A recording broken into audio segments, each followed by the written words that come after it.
Iya. Ini mau bahas ini nih, Emang nggak mau? di video pertama, mau, tapi bener nih kita mau bahas ini. Nggak boleh, gue Tapi sih bodo hubungannya amat. sama mau tamat, oh ya ini Ini ketammatan kemanusiaan, cie. kurang tamat apa, ini tamat. Betul betul betul betul, Orang paham. nggak ada Ketamatan keadilan. global. Ketamatan global. Kalau kalau oke oke kita bahas ya, kalau kalau menurut gue ya ini IMHO, kan sebenarnya Indonesia tuh lumayan vokal dan sebenarnya sudah sangat konsisten kan di Palestina tuh, Ya, gitu. Maksudnya kita ya kalau ngomongin bantuan kemanusiaan, yang pokoknya yang civil, apa ya, yang basically civil back gitu ya, yang bener-bener kayak hasil kayak orang-orang nyumbang segambreng lewat berbagai ya, macam zakat gitu-gitu mah udah menurut gue itu kita nomor satu sih bahkan, karena kan ya terbukti rumah sakit Indonesia ada di sana, ambulans-ambulans Indonesia ada di sana, sekolah Indonesia ada di sana, maksudnya itu menurut gue tuh itu juaranya.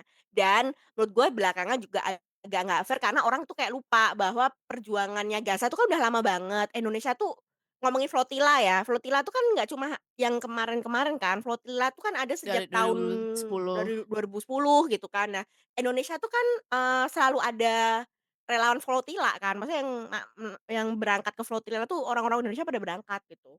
Jadi, ini soalnya gue nyambung soalnya kalau di Threads tuh emang ini kan kita diserang Malaysia kan kemarin karena banyak orang Malaysia nganggep, orang Indonesia kan diam aja gitu kan, apakah kemakan algoritma? Karena emang bener kan, ternyata bener juga ketika ada orang posting soal Palestina tuh nggak nyampe ke mana-mana, algoritmanya tuh Masa kayak sih? stuck gitu loh. Iya, banyak yang cerita, mereka tuh influencer, ya bukan influencer yang mega influencer, tapi kayak nano influencer. Setiap mereka nulis ada Palestinanya atau Gaza, pokoknya yang ada keyword-keyword-nya flotilla, Gaza, Palestina, itu tuh nggak nyampe ke mana-mana. Beda kalau ngomongin yang lain gitu. Jadi Kalau di kayak in ok view, engagement gitu. Kalau di Indonesia nggak nyampe mana-mana gitu maksudnya? Iya termasuk, iya iya. Jadi kemarin tuh sampai di thread tuh ada gerakan di mana kayak kalau di thread kan bisa taruh topik tuh. Jadi taruh topik Flotilla, Gaza, terus kayak, "Yuk kita naikin algoritmanya," gitu. "Yuk kita emang intentionally emang saya kayak campaign bareng-bareng ngomongin." Gue kemarin termasuk ikut gitu. Eee, nah itu tuh banyak di situ yang curhat, "Gila, nggak kayak sampai harus ngecek, 'Eh ini postingan gue sampai ke kalian nggak ya?' Gitu. Karena gue ngomongin ini nih, tapi kok view-nya dikit banget," gitu. Padahal udah pakai topik anyway. Jadi kalau kalau menurut gue sih, kalau mau objektif apa, secara objektif ngomong gitu ya atau ngelihat sebenarnya Indonesia tuh, eee, selalu konsisten kan belain, tapi kenapa kalau pertanyaannya kemudian, kenapa kita nggak ada movement yang kayak gede banget kayak di tempat lain gitu kan, terutama yang belakangan ini ya, karena kan genosida, terutama setelah di-declare genosida, ya kan. Sebenarnya kalau ngomongin apakah ada demonstrasi itu ada. Gue Ya, cukup dapat algoritmanya untuk dapat undangan demo itu boleh ya, gitu. Jadi di depan Gedubes kan. mmm. Eee, tapi memang kalau lo lihat emang nggak gede. Ada sih beberapa bulan yang lalu apa ya, yang di Monas itu yang gede banget. Kalau menurut gua itu kalau dari yang ngobrolin tuh ternyata juga apa ya, kayak ada fatigue gitu loh, Kayak kayak pertama kalau di Indonesia tuh sangat Islam. Gerakan ini tuh bukan kayak apa ya, di depan itu Oh, topiknya tuh bukan topik kemanusiaan, kayak kalau yang di Eropa kan nggak bawa identitas Islamnya, tapi ya. bawa ini tuh isu kemanusiaan gitu. Nah kalau di kita tuh kan emang ini tuh kayak isunya Islam banget gitu. Dan kemudian kita juga ngeliat ternyata orang Islam tuh banyak yang nggak mau juga associated terlalu berat ke sana gitu loh, ke Islam Islam yang demo itu. Karena kan ya sempet kemarin kan dihajar ya Lu kalau tuh lu tuh ngefilter diri lu sendiri ya? Lu lagi ngefilter diri lu sendiri ya? enggak, gue Bener ya? karena gue mau bawa-bawa soal tol yang mati ditembak di tol, gue ini tadi mau ngomongin itu.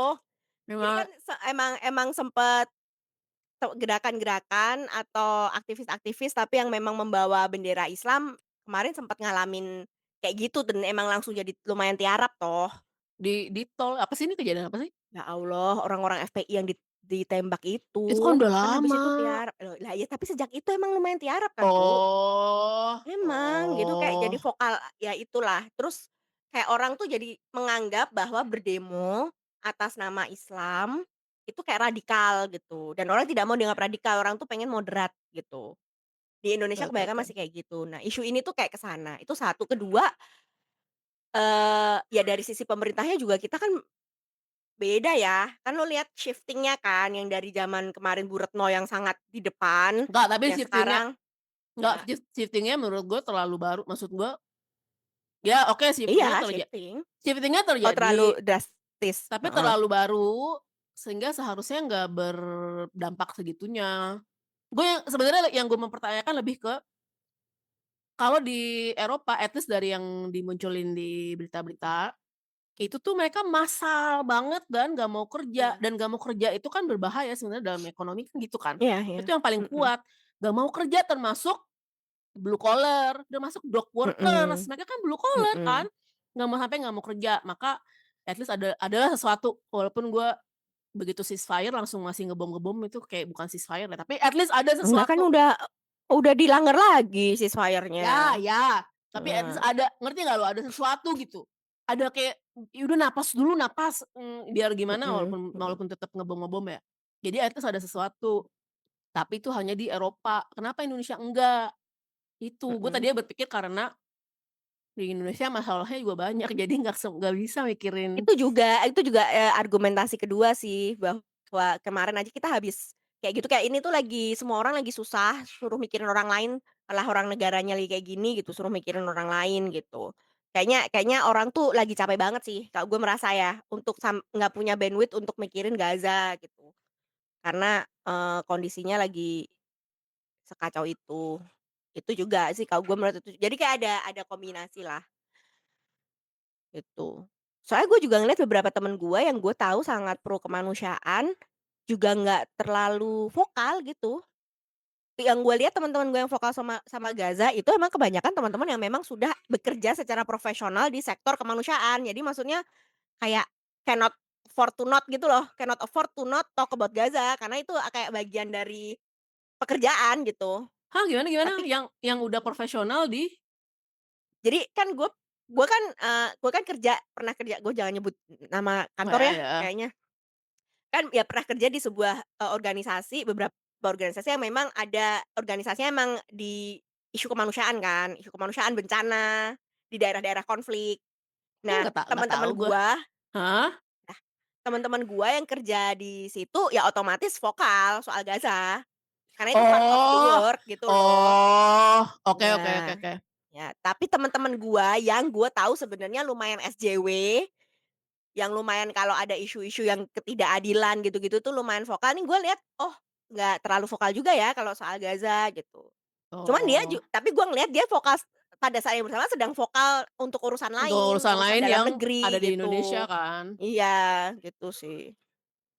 Yang tapi soalnya gue nggak banyak follow orang dan nggak punya banyak follower ya. Jadi tapi Mmm, yang gue perhatiin, ini gue kayak tiap hari kayak tolol ya, tapi kayak nggak ada lagi yang bisa gue lakuin cuma selain ngepost mhm, ini. Terus cuma ada 2 orang, maksudnya ada satu, jadi cuma gue sama satu, kalau lu inget, si Carmen, lu inget nggak si Carmen anak mhm, mhm, tahu. ITB? Ingat ingat, anak ITB, iya, ITB, kacamataan. dia doang, dia. Mmm, Jadi kalau lagi story gue ngeliatin yang ngepost Palestina Palestina gitu. Dia, yang kayak gue, maksudnya yang kayak tiap hari, kayak, ngentot, ini mhm, kejadian lagi gitu. mhm, Maksud gue kenapa yang lain, teman-teman gue, bahkan yang maksudnya bukankah kalian nih mhm mhm, dengan background pendidikan yang mirip, dengan, keadaan keuangan yang mirip, nggak ada post itu, nggak ada sama sekali gitu loh, ngerti nggak? Kayak mhm nge-post mhm. dia, ya bebas ya Fit ya, gue nggak mau nge-judge kan, dan lagian apa yang terjadi di Instagram kan nggak tahu ya, ngerti kan lu? Kayak Iya iya itu iya, kan itu bukan kan portrait, pilihan. Iya ya, iya iya. kan nggak tahu, cuma kayak kenapa kayak gue sendirian banget ya, masa cuma gue sama keabang ini, yang lain beneran nggak ada gitu, jadi gue nggak ngerti. Iya. Kalau kalau gue sih lumayan, Ya tapi lu gue oke lebih lah. rame di thread gue lebih rame, kalau di thread tuh gue aktif malahan, gue tuh aktif engage ke diskusi soal itu dan bahkan Ah, thread apaan sih? kemarin Maksudnya astaga gue tahu Pu, itu apa, tapi gue nggak ya. mau tahu thread Jadi itu apa. tuh kayak gantinya Instagram, Instagram, gantinya Twitter sebenarnya. Jadi kayak dia tuh modelnya kayak Twitter, tapi gue suka karena tadi, itu tuh orang-orang di Instagram tapi pengen ngobrol. Sebenarnya kan karena Instagram kan bukan buat chatting sebenarnya, bukan buat diskusi kan, Instagram kan buat pamer. Nah kalau thread Ya, tuh buat ngobrol. Nah di thread itu lo ngobrol, Terus karena Twitter banyak yang apa, ya udah nggak asik kan Twitter, jadi banyak orang Twitter pindah gitu. Cuman Kenapa di Threads tuh kenapa senengnya nggak asik? ya karena Elon Musk, karena aturan-aturan dia kan nyensor-nyensor, dia kan, far Oh right banget, oh, gitulah. Jadi pindah ke Threads. Nah di Threads itu gua, aktif banget. Kenapa? Karena orang nanggepin gitu. Kan kayak ja jadi punya teman banyak ya. jadi thread ya teman imajinasi, teman virtual. Jadi thread itu Iya. intinya Twitter yang nggak terlalu disensor, tapi dia Oh sama enggak, jadi tapi dia tidak se-hostile Twitter malahan. Jadi di Threads itu kayak lo punya tetangga satu kompleks yang orangnya kayak saling vibe-nya tuh lumayan positif. Jadi gini, kalau di Twitter tuh kan lo bisa keluarin pendapat terus tiba-tiba lo dikatain ngentot lo, terus pokoknya beneran kayak di brutal gitulah, lo bisa di-antagonize gitu di Twitter. Tapi oh, kalau di Threads itu lebih sehat, diskusi pun oh. kalaupun nggak sepakat tuh bisa sehat diskusinya. Kalau gue sih nemuinnya gitu ya. Karena gue lumayan punya lumayanlah, follower di Threads itu dan beneran nah dari situ gue dapet insight karena gue tuh kemarin terakhir yang, gue bikin posting lumayan kayak nge-view ada 300.000 orang postingan gue terus kayak, yang respon tuh juga ribuan gitu kan. Wah gawat Itu tuh banget, ngebahas Fit, ini bahaya banget tuh kalau gitu YouTube kita ditonton sama 300.000 orang, kan mereka isinya nggak isinya tahu muka sampah gue, anjing. Tapi tapi basically kan bisa kan bisa lu-post, "Guys, gua decide untuk" bener dong? nggak gue ngomongin soal, Gaza tapi gue ngebahas hal yang keresahan gue sih, bahwa, karena gue ngalamin keluarga gue segala macem, emak gue, ibu gue itu sangat menselebrasi kemenangan-kemenangan Israel gitu. Hanya karena Hah, kenapa? ya loh, nah itu lo nggak tahu kan, gue juga tadinya cuma karena keresahan gue terhadap ibu gue tapi gue juga tahu ada beberapa temen gue yang Katolik Kristen yang belain Israel, Kenapa, yang gila ya? nah, tapi gue mencoba menjelaskan. Jadi gue ketika bikin thread itu adalah mau ngomong sama teman-teman yang sama-sama Katolik sama Kristen, untuk bilang ke mereka, gue pakai penjelasan dari sisi teologi kemarin tuh. Karena kalau gue merasa argumen kemanusiaan tuh udah sebenarnya harusnya udah selesai ya. Kita pakai argumen kemanusiaan tuh udah selesai, tapi kan ada yang ternyata enggak gitu, tetap tetap belain Israel. Nah, akhirnya gue pakai argumen teologi karena mereka selalu pakai argumen teologi belain Israel tuh. Ya Jadi namanya gue ngomong bilang sebenarnya apa argumen apa di teologi? Lagian bukannya udah jelas banget, argumen bahwa Israel adalah bangsa Israel terpilih bukan bangsa dan tercipta. Israel yang sekarang Yahudi. Betul, bukan Yahudi exactly, zaman dulu. itu yang gua bahas. Gua sampai bawa ayat, gua jelasin bahkan kalau di gua tuh ngebedah perjanjian lama, di thread gua itu. Jadi di perjanjian lama tuh bahkan Tuhan selalu meninggalkan bangsa Yahudi ketika mereka gini gini gini, gitu kan. Setiap mereka ada darah yang ini, Oh, mereka ya mesti ya. ditinggalin sama Ya ya Tuhan, ya. kan gitu. Jadi sebenarnya tuh Tuhan sangat konsisten, aku bilang. Kitab suci sangat konsisten, gue tuh sampai beneran kayak gitu, kayak orang bener aja nih gue bahas ginian. Tapi kayak thank God juga gue dikatamin Alkitab, jadi kayak lumayan bisa berargumentasi. Nah, di situ tuh banyak banget yang respon, Kak, dari teman-teman yang muslim, terus teman-teman Katolik Kristen yang sama-sama mengalami hal yang sama. Saya kayak bilang, "Mbak, tahu nggak, ini aku sering banget kamu ngomong ini karena orang-orang Kristen Katolik di sekitarku tuh nggak kayak gini. Mereka pada belain Israel." Dan banyak gitu loh pada cerita gitu dan kemudian masuk tuh si satu gelombang orang-orang yang seiman tapi ngejawab gua, kayak, Tapi "Nggak bisa, tunggu mereka deh, sudah